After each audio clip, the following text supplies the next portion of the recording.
Hello world, Lisa Friedrichsen, your friend and computer science professor with another short screencast in our textbook series. This screencast will talk about chapter 12, which is the last chapter in this textbook, but it reminds me to tell you that this series isn't intended to be a comprehensive look at all these chapters, but rather I've tried to emphasize the key issues and supplement the tricky issues. And I'm going to do the same thing in chapter 12, Web Publishing Basics. The first lesson on file organization is incredibly important. If you've been using the files in the book, you realize that all the files are in the same folder, and that makes them very easy to reference in your HTML because you merely need to put the file name. In the real world, we rarely put all of our files in the same folder. It just gets somewhat messy. In many cases, you'll want to organize the files that make up your web page in subfolders. So in this case, I've left all of my HTML files in the Chapter 12 folder, and then I've created an Assets and a Styles subfolder. In the Styles subfolder, I've got the one file, pacific.css, and in the Assets subfolder, I've got the 3 video files plus another subfolder called Images that contains all of my image files. So then the question becomes, how do I reference those subfolders in my HTML? You start in the folder that contains the HTML file.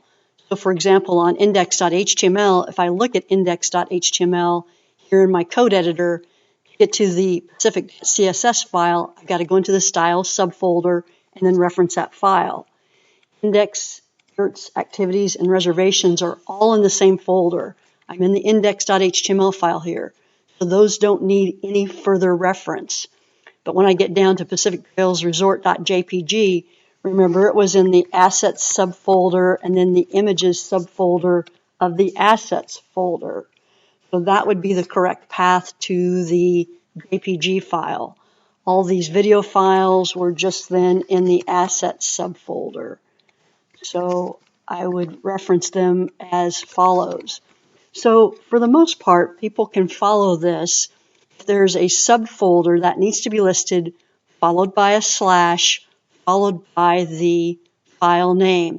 In this case, I have 2 subfolders to go from the folder that contains index.html down to find pacifictrails.jpg. Where people seem to get mixed up is if the folders are parallel. So let's just make an HTML folder and let's move these files into that HTML folder. And now if you're in index.html, the style sheet, we'd have to move back a folder level and then down into the styles folder.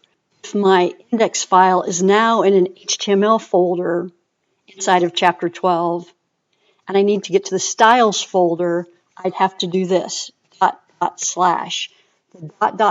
// means move back one level.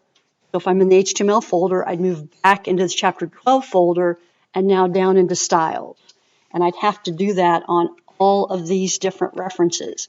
// move back out of HTML up into chapter 12 and then down into assets and down into images folder to find this file. So that's what the // means. It means move back out one level in the folder tree so that you can move through the folders to find these files. You need to move up 2 levels, it's // So every // moves you back up the folder tree 1 level. This chapter also shows you how to register a domain name and choose a web host. I like to go to register.com to check to see if a domain name is available.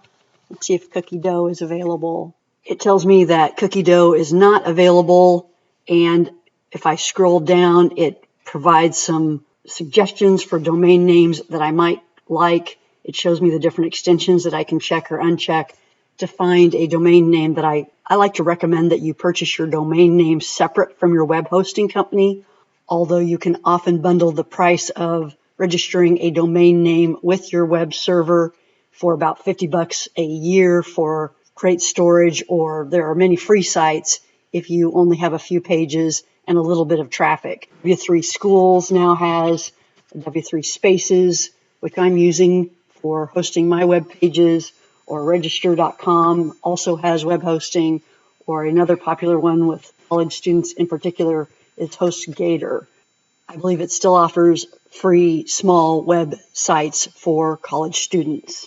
There are some other great lessons in this chapter, such as how to use an FTP tool, file transfer protocol, to move your files from your local machine, your development machine, to your web server. And I've got a special YouTube just on that for the students at my school. Now, every web server is going to have a different process by which they want you to upload the files. Sometimes they have a tool baked right into their web server. Sometimes they want you to use an FTP client such as FileZilla. Sometimes you can use your code editor that has built-in file transfer protocol services. So transferring your files from your local machine to your web hosting will be different based on the tool you're using for development on your own machine and the web server that you've chosen. There are also important lessons on search engine optimization, how to make your code work with search engines, and that's where these meta tags come in. With the meta tag, we know that that stands for metadata, which is information about the data. So this is not marking up content. This is telling you information about the web page itself. And that's why the meta tag always goes in the head section. You've already used the tag that tells about the encoding of the page. You've also used the tag that identifies the viewport, which helps with responsive web design. It helps load the correct styles for the size of the viewport right when that page loads.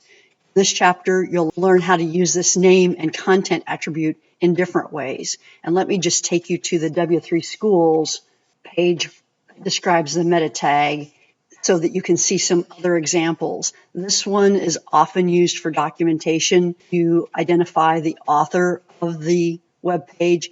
So this is a more searchable way to identify you as the author of this web page than putting that information in comments. The chapter also touches upon accessibility testing and usability testing, two other great topics. Enjoy chapter 12. Thank you for listening to this series, and best wishes with your career as a web developer. Thank you.